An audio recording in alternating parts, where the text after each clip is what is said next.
मसीह में प्रिय भाई बहनों, परमेश्वर आप सबको आशीष दे। आइए आज हम परमेश्वर के वचन से मनन करेंगे। आज का जो विषय है, मेल मिलाप के लिए मध्यस्थ या बिचवई। आज संसार में हमारे आत्मिक और शारीरिक रिश्ते उलझते जा रहे हैं, बिगड़ते जा रहे हैं। हमारे ये रिश्ते गलतफहमी, धोखे और लालच के कारण से बिगड़ते हैं।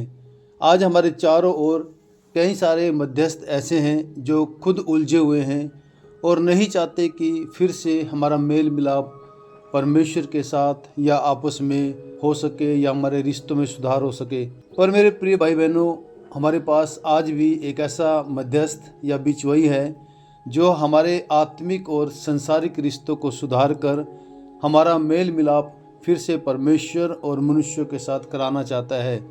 पहला तीमुथियुस 2 अध्याय उसके 5 और 6 पद में लिखा है, क्योंकि परमेश्वर एक ही है और परमेश्वर और मनुष्यों के बीच में भी एक ही बिचवई है, अर्थात मसीह यीशु जो मनुष्य है। यहाँ पर पवित्र कलाम हमें सिखाता है कि परमेश्वर पिता एक है और मसीह यीशु ही एकमात्र मध्यस्थ है जो परमेश्वर और मनुष्यों के बीच की एक कड़ी है, जो मनुष्य के रूप में इस संसार में आया या हमारे बीच में आया है। बिचवई के द्वारा दरार भरी गई। बिचवई यानी टूटे हुए रिश्तों को आपस में जोड़ने वाला, रिश्तों में आई उस दरार को भरने वाला।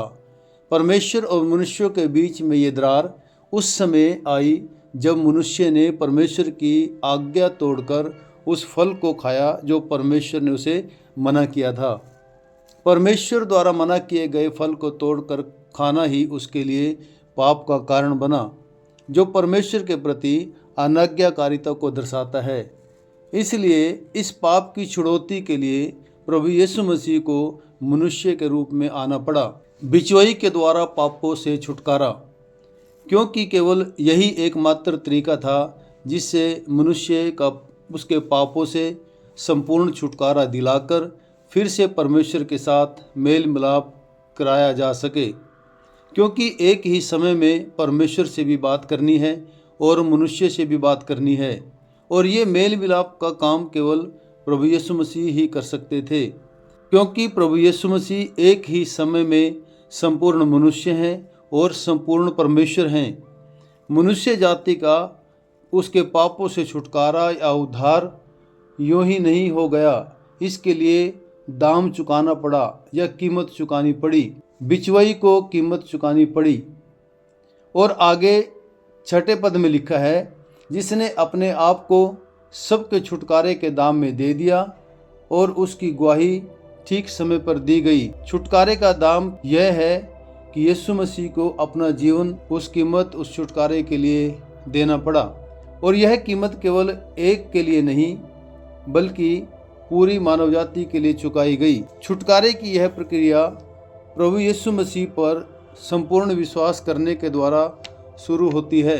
पवित्र शास्त्र के नए नियम की एक घटना में जब उस समय के दारोगा ने पौलुस और सिलास से उद्धार या छुटकारे के विषय पूछा कि उद्धार पाने के लिए मैं क्या करूं, तो उन्होंने उत्तर दिया, ये लिखा है प्रेरितों के काम 16 अध्याय उसके 30 और 31 पद में। उन्होंने पूछा, हे सज्जनों, उद्धार पाने के लिए मैं क्या करूं? उन्होंने कहा, प्रभु यीशु मसीह पर विश्वास कर तो तू और तेरा घराना उद्धार पाएगा।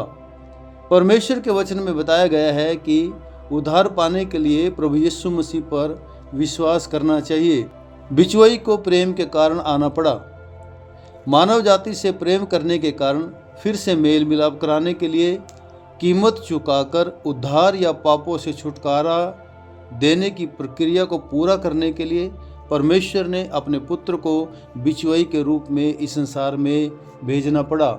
यूहन्ना 3 अध्याय के 16 पद में लिखा है, क्योंकि परमेश्वर ने जगत से ऐसा प्रेम रखा कि उसने अपना इकलौता पुत्र दे दिया, ताकि जो कोई उस पर विश्वास करे वह नाश ना हो परंतु अनंत जीवन पाए। मेरे प्रियो, पवित्र शास्त्र बाइबल के अनुसार परमेश्वर पूरे जगत से प्रेम करते हैं। इस प्रेम के कारण ही अपने इकलौते पुत्र प्रभु यीशु मसीह को बिचवई के रूप में इस संसार में भेजना पड़ा। इसलिए मेरे प्रियो, परमेश्वर के प्रेम बिचवई के रूप में प्रभु यीशु मसीह और कीमत चुकाकर छुटकारे की इस प्रक्रिया को पहचाने और प्रभु यीशु मसीह पर संपूर्ण विश्वास करें और फिर से परमेश्वर के साथ अपना मेल मिलाप करा लें। परमेश्वर इन वचनों के द्वारा आप सबको आशीष दे। धन्यवाद।